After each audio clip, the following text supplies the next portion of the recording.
At the peak of its popularity, Pirate Software's videos were getting 200 million views a month. Here's how a handful of controversies have snowballed and caused Pirate Software to lose most of his viewers in a matter of months. Pirate Software, aka Jason Thor Hall, first started getting pushback from his viewers in August 2024 when he criticized Stop Killing Games. That initiative is an attempt to petition the European Union to make laws preventing video game publishers from pulling access to games that people have already purchased. Remember when Concord absolutely bombed and Sony deleted it from existence? The SKG initiative wants to require publishers to leave abandoned games in a playable state for people who have already purchased them. In Pirate Software's video, he argued that the petition is worded too vaguely, and he said it would be impossible for publishers to leave every game in a playable state. It is incredibly vague and will damage all live service games. Commenters weren't happy with what he had to say. The video got 1.3 million views, and Pirate Software pinned a frequently asked questions comment to address common complaints from angry viewers. In a follow-up video, he doubled down on his original claims. He said that SKG wouldn't help preserve old games and argued that some live service games will inevitably disappear. His own solution was that publishers just need to make it clear that, for some titles, gamers are buying licenses to play, not purchasing the games outright. That makes a lot more sense to me than force all developers to leave the game in a functional playable state. Pirate Software also saw a large drop in viewership after a disastrous World of Warcraft livestream. Playing on a hardcore permadeath server in the middle of a dangerous raid with his party, Pirate Software ran away from the fight, and 2 of his teammates died. The players who lost their characters blamed Pirate Software, but he insisted the whole situation was their fault. Viewers mostly agree with Pirate Software's teammates. After the raid, Pirate's World of Warcraft guild, Onlyfangs, removed him as a member and led him to address the situation in a long post on X, which said in part, "Each person in this group made mistakes, including myself. I have never once said I was perfect in my play, nor that I was a god gamer. I'm just an ex-Blizzard employee that has played Mage for a long time."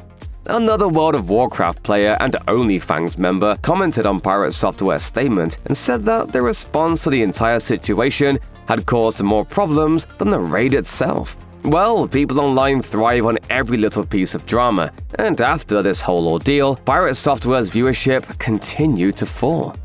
In the midst of all the scrutiny Pirate Software received after the World of Warcraft raid, the viewers started a new rumor based on their observations of his streams. Some people started accusing Pirate Software of cheating his way through puzzle games like Outer Wilds because of how easily he solved endgame puzzles that are designed to be next to impossible. I get it? What is this? Alright. The rumor began spreading on Reddit, but some people did push back. One person wrote, "I didn't think he looked up a guide. He just played like a professional playtester would," which makes sense given his career. The rumor probably wouldn't have gained much traction in a normal month, but the fact that it sprang up around the same time as the World of Warcraft fiasco meant that it got more attention. Everyone's looking for the next scandal that will get them clicks. And sure enough, streamers with big audiences started reacting to the rumors and Pirate Software's Outer Wilds playthrough on their own streams. Unlike the raid controversy, Pirate Software didn't face widespread backlash from the puzzle game gossip, but it was clear that folks rallying against him was starting to become a trend. Pirate Software plays plenty of games on his Twitch channel, but he's also a game developer who spends a lot of his time talking about game design, occasionally giving viewers a peek behind the curtain of his own game, Heartbound. A top-down RPG with puzzles, exploration, and combat minigames, Pirate Software has ambitious plans for the game to include a sprawling story with multiple endings. Currently, Heartbound is in early access, and it's been that way since its release in 2018. But Heartbound players started losing their patience in 2025, and the game's reviews on Steam dropped into overwhelmingly negative territory. Most of the negative reviews call out the lack of content in the game, arguing that it's short even by the standards of an early access title. One player wrote, "It was crazy how little content there are in this game. With a grand total of 3 puzzles, 2 minigames, and 1 boss fight, it only takes you around 100 minutes to beat the game. It's probably not a coincidence that a wave of negative reviews hit Heartbound after Pirate Software's World of Warcraft raid controversy. There have been review bombing accusations getting thrown around, although many of the reviewers have valid critiques of the game. For now, Heartbound is still in active development, and Pirate Software releases monthly patches for it. When Pirate Software's Twitch channel was exploding in 2024, he set a notable record on the platform. The hype train is a feature meant to help boost growing channels. If a channel gets a swell of subscribers or bits, the hype train starts. And for a limited time, views can contribute to the channel to boost the hype train level. During Pirate Software's 2024 hype train, he hit levels 106 because his viewers gave him over 50,000 gifted subs and more than 8 million bits. This is completely insane to me, man. My whole body is shaking.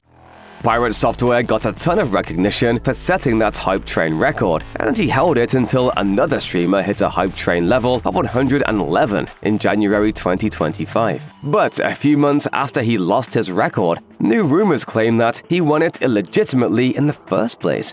Discord screenshots shared on X revealed that one of Pirate Software's moderators, called Kronos, had contributed to the hype train, which led some to accuse Pirate Software of cheating the system by boosting his own channel. He took to X to address the situation, writing, "Kronos used his own money to do this and asked if it was okay to do so. He wasn't paid for this or told to do it either." Kronos boosting the hype train didn't violate Twitch's terms of service, but the whole thing left a bad taste in some fans' mouths. Pirate Software got some negative attention in 2024 for his videos about the Stop Killing Games initiative, but the clips really came back to haunt him in 2025.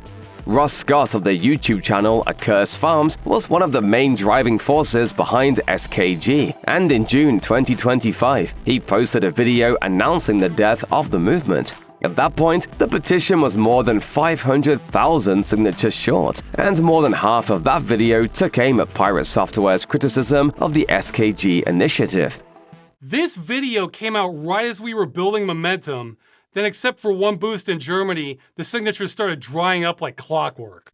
He went on to point out several instances in streams and videos where he says Pirate Software got information about the petition wrong. Needless to say, Ross's video reignited Pirate Software's SKG controversy, but this time it didn't die away so easily. A Curse Farms video about the situation caught the attention of larger streamers, and soon everyone was cashing in on the drama. In late June 2025, Moist Critical, who has 5.7 million Twitch followers and over 17 million YouTube followers, released a few videos about the whole thing. In his video, Moist Critical criticized Pirate Software for misrepresenting the petition's goals and not being more supportive of the overall aim of protecting games from being pulled away from consumers. So I don't know why Pirate Software would be so harsh on Stop Killing Games. That video helped get the SKG petition over the finish line with 1.4 million signatures, but it also sent some angry gamers charging in Pirate Software's direction. In the wake of Moist Critical's video, Pirate Software started receiving a ton of criticism from gamers upset with his opinion about the petition. His original 2 videos were posted in August 2024, but a massive number of comments on them were from June and July 2025. You know, once Moist Critical weighed in. In a lengthy post on X, he wrote in part, "Just because I don't support this doesn't mean you should blindly follow me in that just because I said pretty words on the internet. You also shouldn't blindly bash me because some other creator said to." He followed up that post with a comment in which he went into more detail about why he thinks it's unfeasible for game developers to leave all their games in a playable state. People weren't satisfied with Pirate Software maintaining his stance, and many vehemently disagree with his opinion about the SKG initiative. Others argue with his position on the technical challenge of leaving abandoned games playable, while some still called him out for misrepresenting aspects of the SKG initiative.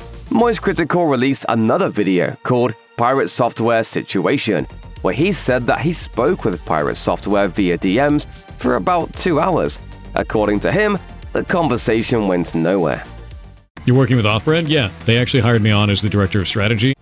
Even as the waters were still turbulent around the Stop Killing Games fiasco, Pirate Software made a surprising announcement on X. He said that he was leaving Offbrand Games, the company where he'd been working as director of strategy. He said he felt it was necessary to leave because people were going after the company after everything that had happened with SKG. He wrote, "People were attacking all of the games we were publishing and trying to mass review bomb them. You can dislike the things I say, but this kind of behavior is unhinged." A community note provided and rated by other X-users denied that the games were being review bombed, which partly prompted him to post a follow-up message that said, "For those trying to say this is now somehow a lie, the abuse was across socials, people on Discord, Twitter, Reddit, and some reviews on Steam. Overall sentiment was to bash the games and the developers working on them to try to get back at me." A few commenters expressed some sympathy for Pirate Software, but many didn't, and the saga doesn't end there. Near the end of 2024, Pirate Software's channel hit an all-time viewership high. The numbers were always going to come down from there, but Pirate Software's various 2025 controversies did some real damage. His viewership fell in the aftermath of the World of Warcraft uproar, but Pirate Software managed to bring back many of its viewers over the course of several months. Then the Stop Killing Games commotion hit. Curse Farms releases video about SKG and Pirate Software on June 23rd. Within the next several days, all the drama between Pirate Software, Curse Farms, and Moist Critical played out, and Pirate Software's viewership took another heavy blow.